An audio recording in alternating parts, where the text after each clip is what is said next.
It took me 75 years to finally live life the way I wanted to. Not because I didn't have dreams earlier, or the desire to be free, or the awareness of what I truly needed. I always knew who I was deep inside.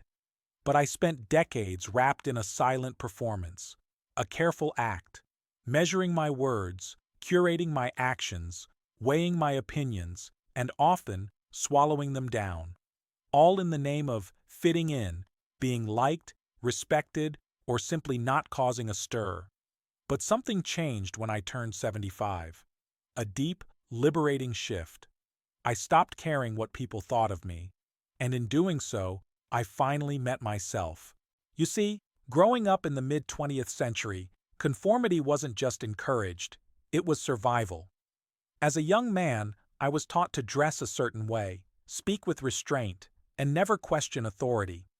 My worth was tied to how well I followed the rules set by society, family, religion, work. And so I complied. I buried parts of myself that didn't fit the mold. I laughed at jokes I didn't find funny, agreed with opinions I found foolish, and built a life that looked good on the outside but didn't always feel good on the inside. It didn't happen all at once. The erosion of authenticity is slow. First, you say nothing when someone disrespects you. Then, you bite your tongue when someone undermines you in a meeting. You let someone else take credit for your ideas, thinking it's not worth the fuss. You start adjusting your preferences, where to go, what to eat, who to invite, just to keep everyone else comfortable. And you tell yourself it's maturity, compromise, wisdom. But it's not always wisdom. Sometimes it's fear wearing a wise man's cloak. Decades passed this way. I built a career, raised a family, made friends, earned admiration. But I was also quietly shrinking. I knew how to be respected, but not always how to be real. I was praised for being calm, accommodating, and generous. But no one ever asked what I needed, and maybe I didn't even know anymore.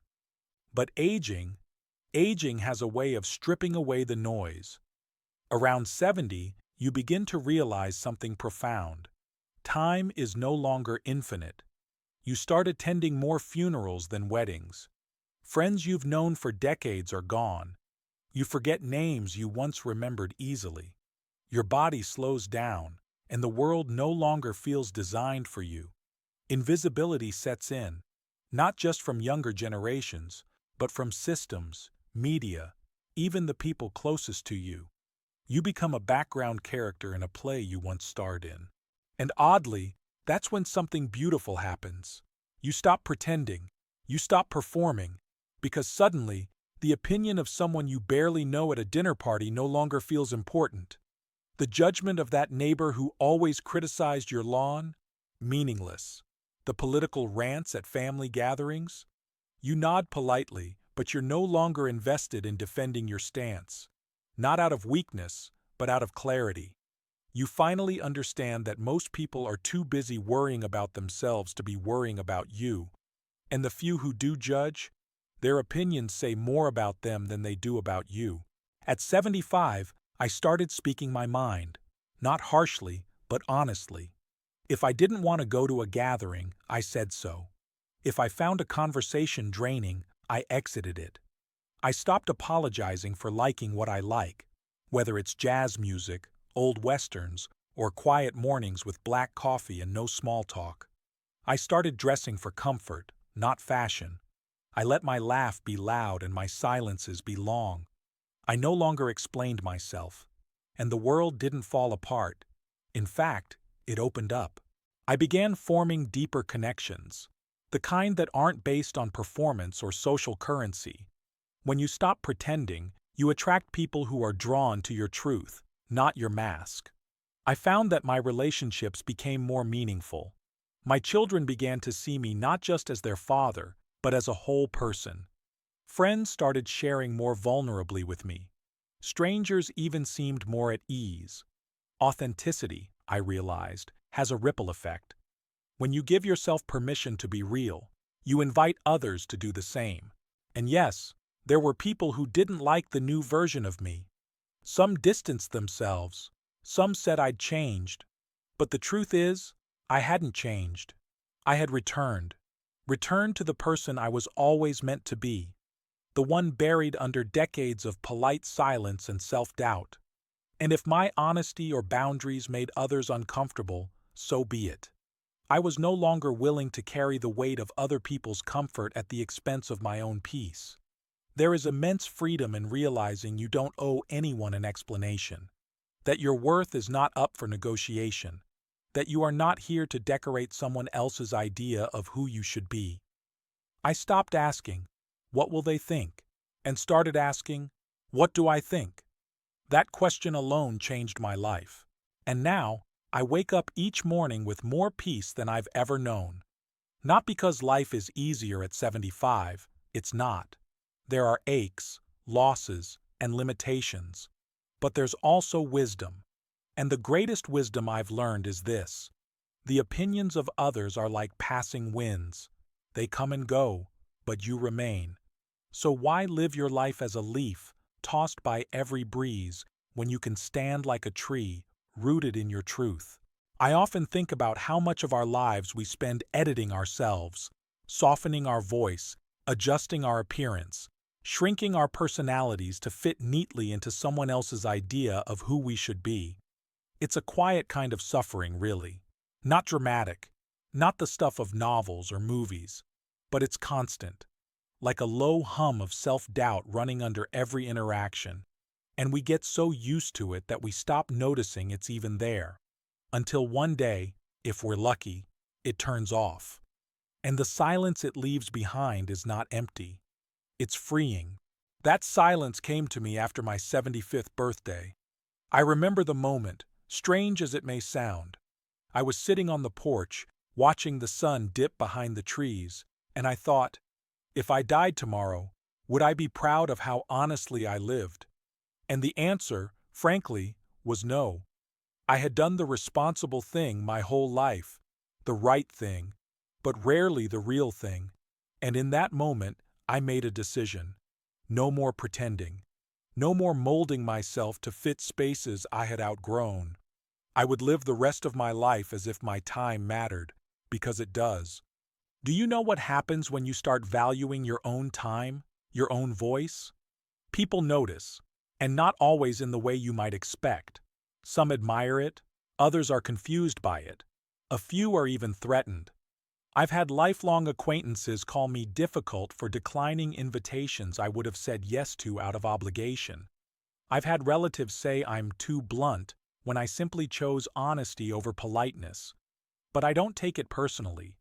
People who are used to the old version of you, the agreeable, accommodating, ever-pleasing you, will always resist your growth, because your boundaries force them to confront their own lack of them. But here's the beauty of getting older. You gain the confidence to let people go. You begin to understand that not every relationship was meant to last forever.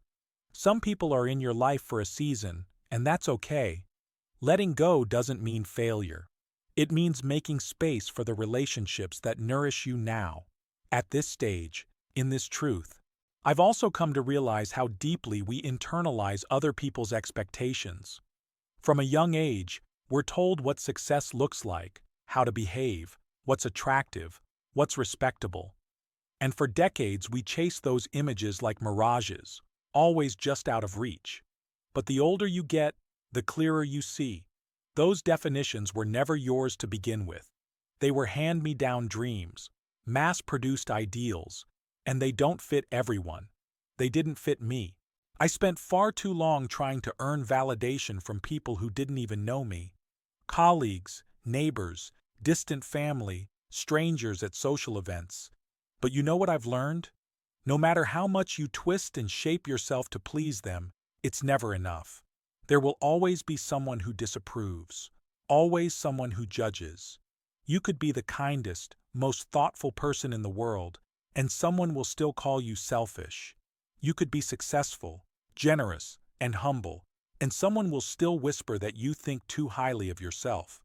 You can't win the approval game because the rules are rigged and the finish line moves. So I stopped playing. I stopped explaining myself to people who were committed to misunderstanding me. I stopped trying to win over critics who had already decided not to like me. And in doing so, I gained something far more valuable than their approval. I gained my peace. It's a funny thing, this peace. It's not loud or dramatic. It doesn't come with fireworks or applause. It comes quietly, like a soft blanket at the end of a long day. It settles in your chest. It slows your breath. It makes solitude feel like a sanctuary instead of a sentence. I no longer fear being alone with my thoughts. In fact, I relish it. Because for the first time in my life, those thoughts are not filled with shame or insecurity. They're filled with clarity and gratitude. That's another thing I never expected. How much gratitude would come from letting go of other people's opinions? Gratitude for the little things, the morning sun, the quiet hum of the ceiling fan, the smell of old books, the sound of birds at dawn. When you stop performing, you start noticing. Life is no longer a stage, it becomes a garden, and every moment becomes something to savor, not something to manage. I look at old photographs now, not just of myself, but of people I knew, and I see the performance in their eyes, the effort behind the smiles. I see myself, age 35, in a suit I didn't like, at a job I didn't love, laughing at a joke I didn't find funny. I want to reach into the photo and shake him. Tell him it's okay to be real. That the people who matter will love him as he is. That his softness is not weakness, and his voice is worth hearing. But I can't go back and change that man. I can only honor him now by living differently. And so, at 75, I finally do. I speak gently, but I don't dilute my truth. I say no without guilt. I rest without apology. I cry when I'm moved and laugh when I'm amused, even if I'm the only one laughing. I tell people I love them when I do, and I let silence stand when I don't know what to say. I forgive often, but I don't forget who I am to make others comfortable. I live without armor. And in this freedom, I've found something priceless. I've found me. There's a myth about aging that I want to dismantle. This idea that the older you get, the more rigid and bitter you become. But in my experience, the opposite is true. At 75, I've become more flexible, more forgiving, more open.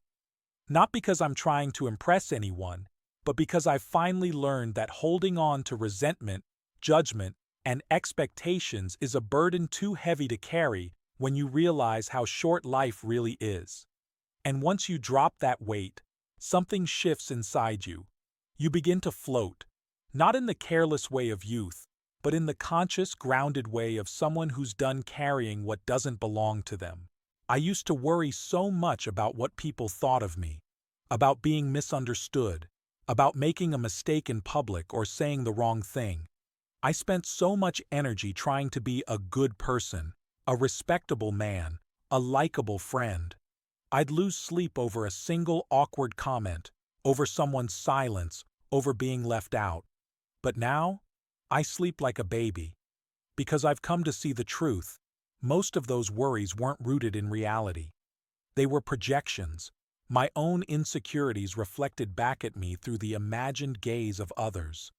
The moment I stopped trying to manage how people saw me was the moment I began to truly see myself. I know what I value now, and I don't compromise it for the sake of appearances. I value peace over performance, depth over small talk, truth over politeness, and time. God, I value time more than anything. When you're younger, you spend time like it's an unlimited currency. You waste it on things that don't matter: gossip, grudges, drama, trends. But when you get older, you realize time is your most sacred possession. You guard it like treasure. You spend it wisely.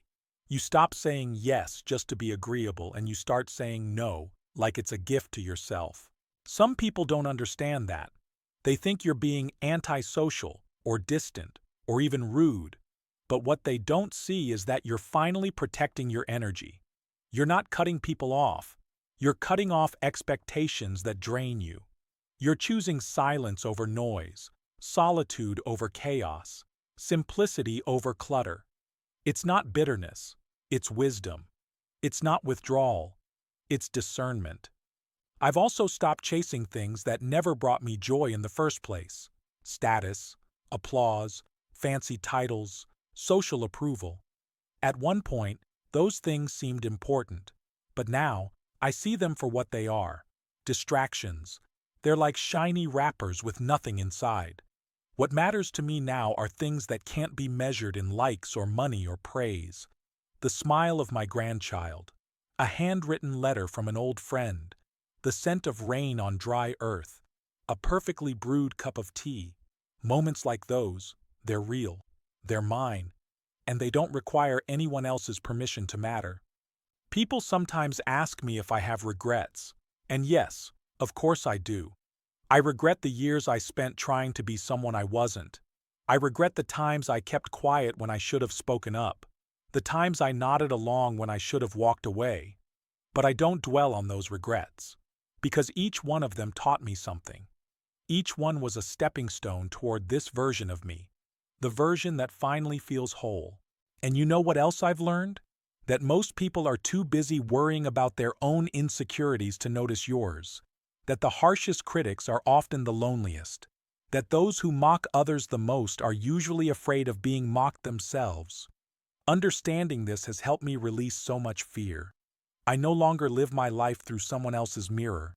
I no longer contort myself to avoid being judged. If people don't like me, they're free to walk away. And if they do like me, it will be for who I really am, not the version I curated to win their affection. This shift didn't happen overnight. It was gradual, a slow peeling back of layers. But once it started, it was irreversible.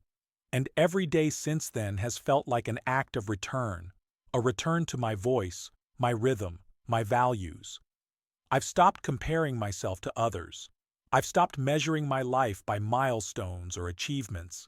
I've stopped trying to catch up, fit in, or stand out. I just am. And that is enough. I dress how I want. I laugh loudly when I find something funny. I take naps when I'm tired. I eat slowly. I sit by the window and let the sun touch my skin without worrying about what I should be doing. I listen more and talk less. And when I talk, I make sure it comes from a place of truth, not performance.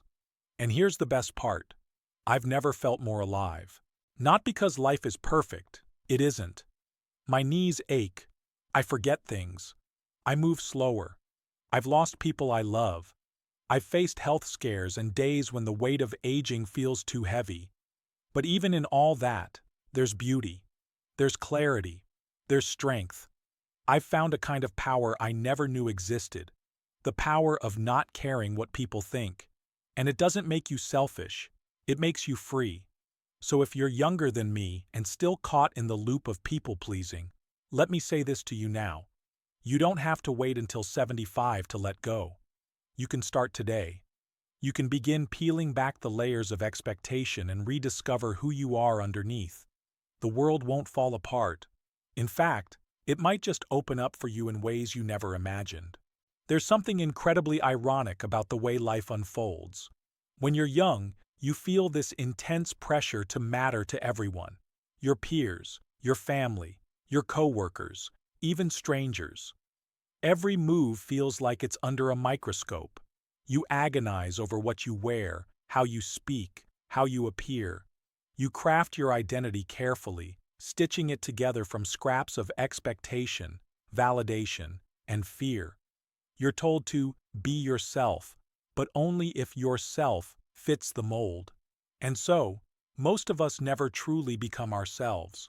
We become someone acceptable. But then comes the gift of time, and with it, the slow, steady erosion of those invisible chains. Around 75, you realize the world you were trying to impress never really noticed your performance to begin with. You look back at all the times you held your breath, hoping to be liked or approved of, and wonder, what was I so afraid of? The truth is, the people who matter don't need you to be perfect. They just want you to be real. I used to keep a lot to myself. I thought vulnerability was weakness. that if I shared my fears or admitted I didn't have the answers, people would lose respect for me. But in the last few years, I've come to see vulnerability not as weakness, but as connection. When I started opening up, truly opening up, I realized how many people had been carrying the same hidden weight: fear, loneliness, regret, insecurity. We all wear masks, but behind them, we're more alike than we think. That's one of the most freeing realizations of aging. Nobody really has it all figured out. Not the polished businessman, not the perfect mother, not the famous celebrity. Everyone is winging it to some degree. Everyone is healing from something. Everyone is wondering if they're doing it right. And when you finally understand that, you stop striving for perfection. You stop performing, and you start connecting. Nowadays, I speak with more honesty, but also with more compassion. I've learned that caring less about what others think doesn't mean being rude or selfish. It means showing up as yourself, fully and unapologetically, while still honoring the humanity in others. It means no longer shrinking to make others comfortable, but also not using your truth as a weapon. It's a balance, and it takes time to find. But once you do, you'll never want to go back. Let me give you a small example. A few months ago, I was at a small community gathering. One of the attendees, a younger man, made a comment I disagreed with. Something dismissive about older people, not understanding the world anymore. Years ago, I would have laughed it off, smiled politely, or stayed silent to avoid making a scene. But not this time. I looked at him, not with anger, but with firmness, and I said, "That's a lazy assumption. We've seen the world change in ways you haven't lived long enough to imagine." The room went quiet. But the silence wasn't uncomfortable. It was real. And that young man, to his credit, nodded slowly and said, "You're right. I never thought of it that way." That moment stayed with me. Not because I won an argument, but because I honored myself and invited someone else to grow in the process. That's the power of living authentically. You become a mirror for others. You show them what it looks like to live with self-respect, to speak your truth without shouting, to disagree without disconnecting. It's a quiet revolution, one that doesn't require anger or rebellion, just presence, just courage. And I'll tell you something else. People respect you more when you respect yourself. When you set boundaries, when you honor your needs, when you show up consistently as who you are. Not everyone will like it, but the ones who do will really like it. They'll trust you. They'll feel safe with you, because they'll know you're not wearing a mask. There's an inner peace that comes with this shift. It's hard to describe unless you've felt it. It's the peace of knowing that your worth isn't conditional, that you don't have to hustle for your place in the world, that you are enough, not because you're extraordinary, but because you're you, and that's all you ever needed to be. So now, at 75, I live slower, not because I'm weak, but because I've chosen to be deliberate. I say less, but I mean more. I listen with curiosity, not judgment. I spend time with people who energize me, not drain me. I walk away from conversations that feel heavy, and I lean into moments that feel light. I don't chase people, trends, success, or status. I attract what aligns with my peace. I wish I had known all of this earlier, but maybe that's the wisdom of age, realizing that some lessons take a lifetime to learn, and maybe that's okay. Maybe the goal was never to have it all figured out, but to keep evolving, keep returning to yourself, no matter how long it takes. Because the moment you stop caring what others think is the moment you begin to truly live. As I sit here reflecting on this journey, this shedding of false layers, this return to self, I feel something I never used to allow myself to feel: pride. Not pride in achievements or accolades or being right, but pride in simply becoming. It took me 75 years to grow into the person I was always meant to be. Not someone else's version of me. Not the professional persona. Not the polite mask worn at family gatherings. But me. Quiet, honest, a little odd, a little stubborn, deeply feeling, content with my own company, and no longer afraid of being misunderstood. And what I've realized, perhaps more clearly than anything else, is this. The greatest tragedy isn't growing old. It's growing old without ever knowing yourself. So many people make it to their final years still clinging to who they were told to be, still filtering every decision, every word, through the imagined judgment of others, still holding their breath, still afraid to say, "This is who I am." I know this because I was one of them, for decades, and that's why I feel compelled to share this.